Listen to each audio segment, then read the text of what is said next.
I'm Don Anderson. I'm at the Woods Hole Oceanographic Institution, where I have worked for more than 40 years.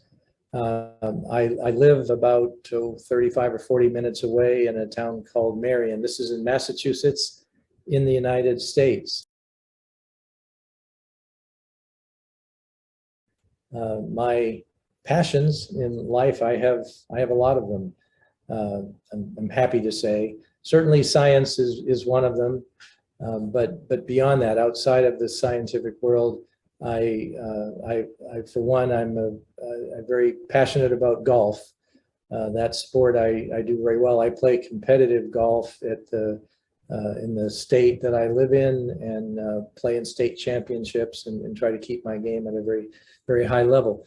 But I also very much like gardening, especially vegetable gardening and some flowers and so forth. I also am very much into woodworking in my shop in the basement. I have also very much of a passion for good wine and good food, and it means I also like cooking. So a number of things to keep me happy when I'm not doing science. I have sort of two answers there. One is more of a, if there was a moment, a short moment where you realize something that really significant has happened scientifically, what was that? For me, it goes way back to when I was a graduate student working on what we then called Goniolax. It's now Alexandrium. This organism causes PSP around the world. And in those days, I had things in my culture that I thought were cysts, resting cysts. And I went down to Woods Hole and worked with David Wall there. And he quickly told me these were not real resting cysts from my cultures. And he says, but let's go to a place where this organism has bloomed and see if we can look in the sediments and see if we can find whether it has one or not. And as to get to the end of the story, we basically isolated a number of different cyst types that we didn't know what they were. The methods for doing that had just been developed. And then at some point in the next week or two, in one of these slides, I see a cell emerge from one of these unknown cysts, and then it divides a few times, and lo and behold, that's Alexandrium. And then I realized that this was the beginning of a whole new part of my thesis. Is we knew where to find them, we knew we could germinate them. This was going to have a huge impact on the dynamics of Alexandrium blooms now that we knew there was a cyst. So it was clearly a door that opened with that one observation of this germinating cyst. That was really, truly exciting and really special. On a more of a long-term basis, I think one of the best things I can say about a scientific career has been the mentoring, the teaching, that goes with running a lab, not just sort of doing your own research, but training young scientists, not only students in my own programs, but bringing in a lot of visitors from overseas. I have always kept my lab open to visitors, and many of them are now working on HABs in other parts of the world. And it's so gratifying to go to conferences and have people show up and say, just hi, because they spent some important part of their life in the lab, whether it's a student or just as a visitor for a month or 2 months or whatever. Even Christina Schmidt, who's running this conference, spent quite a bit of time in my laboratory, and those were wonderful times, and very, very nice for me as a mentor to have helped with that. That's a funny story. There certainly are a lot that come to mind. One of them that fits into this young investigator theme, though, has a lesson in it.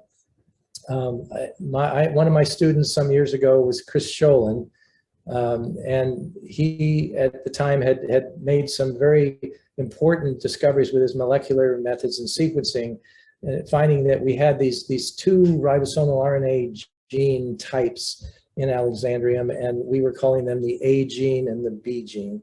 And so he was asked to give a talk at the Rhode Island International HAB Conference, and he was very nervous about it, but he was going to do it. And so we go over to the meeting, and the first day I say, come on, let's go to the lab's going out to dinner. Let's meet some other people, go to a bar. And he said, oh, no, I got to practice my talk. And so the next day, same think? You want to go out to dinner, Chris? No, I got to practice my talk. And I said, Chris, you really do, you talk great. You know, you've given great talks. Don't worry so much. No, I got to practice. So then the next day I had a breakfast with him and he was still nervous. And I said, okay, Chris, just so you know, that you're going to do this great. If I were doing your talk, I'd be struggling because I always get it messed up. Instead of saying the A gene and the B gene, I say the A and G bean, you know, A and G bean, A and G bean. I get it all kind of messed up, and I'd be getting up there and I'd be saying A and G bean, you know. And he says, that's okay. He says, I won't have that problem. So then I see him at the coffee break and I say, Chris, you know what's been going around my head all morning? A and G bean, A and G bean.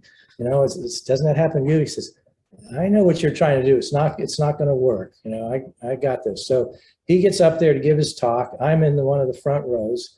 He starts very slowly and he says, well, you know, hello everyone. Today we're going to talk about these two gene types we found. We call them the A gene and the B gene. And he looks over at me like, you know, I got this. And then like a minute or two later, he's going and says, and then, you know, when we worked on this, we found that the A and the G bean. And he stops and he looks at me and I do this, yes, you know, like, gotcha. And he stops, he looks at the audience and says, I can't believe I just did that. My advisor's been trying to get me to make this mistake all day.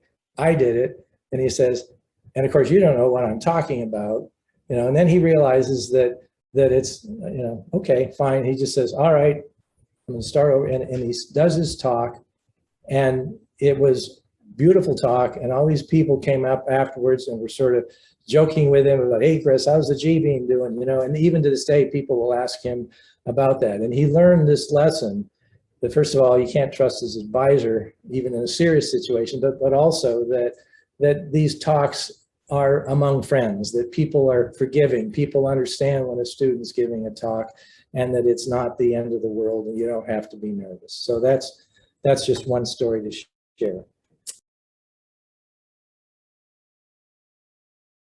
I have lots of pets. Here's one that's just sitting right here. This is little ICHA. I have 3 cats now, have had pets ever since I was a graduate student, often 2, 3, 4 cats. I also have had a number of other animals, but my son lives right next door and has a dog, a little Australian Shepherd, and we get all the benefits of having a friendly dog, but without all the hassles of actually having to clean up and so forth after him. So love pets. It takes a little while. I mean, everyone has failures in their career. It takes a little while to choose which one. But one that I can think of most recently is that I've worked on Alexandrium bloom dynamics for a long time, and I was trying to get some work up in the Arctic because I knew that things were warming. I knew that we were going to find some stories about Alexandrium there, and that we knew really nothing about what was going on in especially the Alaskan Arctic. And I wrote proposal after proposal trying to get funding to go there, and I kept getting turned down. And a lot of my proposals I'm not used to getting so many of them turned down. You know, we've had great success over the years, but this one effort just kept getting declined. And I had what I thought were great justifications and great ideas, but people just kept saying, there's no problem up there. Why should we give you money to go look when there's really nothing going on? And yes, you want to make a baseline, but no, there's more important things to fund. And then finally, though, the lesson is that after probably the 4th or 5th or 6th proposal that went in up there, we finally got funding, and now we've found this incredible population, huge population of Alexandrium. Others had seen it before. Other workers from Japan and China got up there during the time when I was getting these proposals rejected. And so we knew something was there, but we have recently just described the scale of it, and it's actually a talk I'm going to give at this meeting. It's massive. It dwarfs anything we've seen anywhere else in the world. So it was a failure that has ultimately turned into a success because of persistence and trying again and trying a new approach. But when you know that something is a good story and a good science question, going after it. And there's a lot of things that pop into my mind there.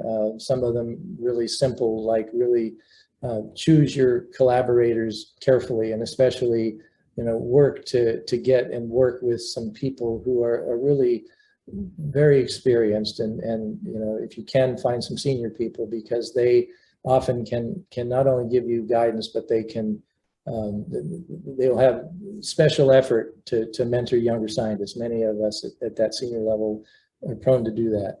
But the other bit of advice is that don't be trying to think about what is it that you're going to do for the rest of your scientific career. Your career is going to be punctuated with different kinds of studies and expertise or methods.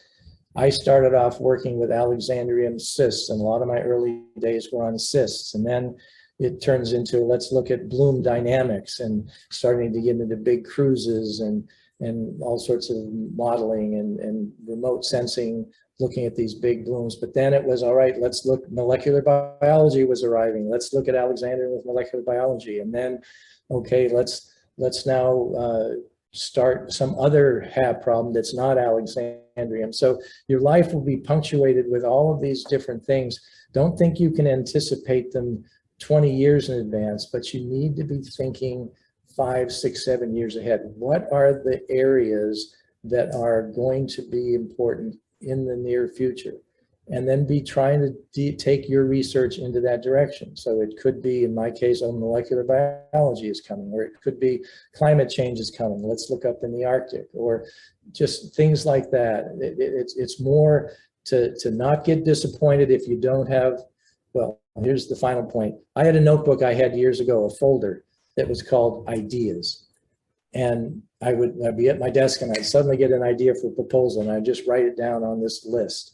And this is my rainy day. When I run out of ideas for proposals, I'll go to that folder and I'll have some ideas that have occurred to me, these epiphanies.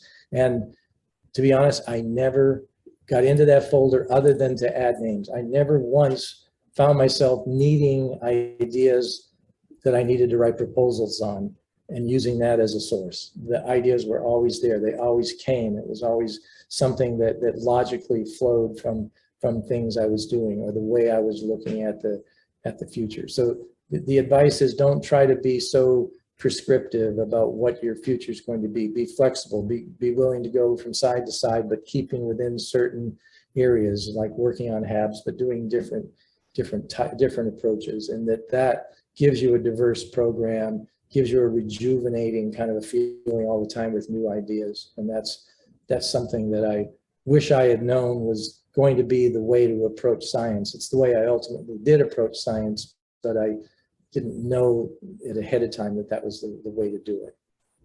So anyway, best of luck to all of you in your careers. Look us up next time we meet in person, say hello, and hopefully you'll continue to work in this wonderful field for a long time.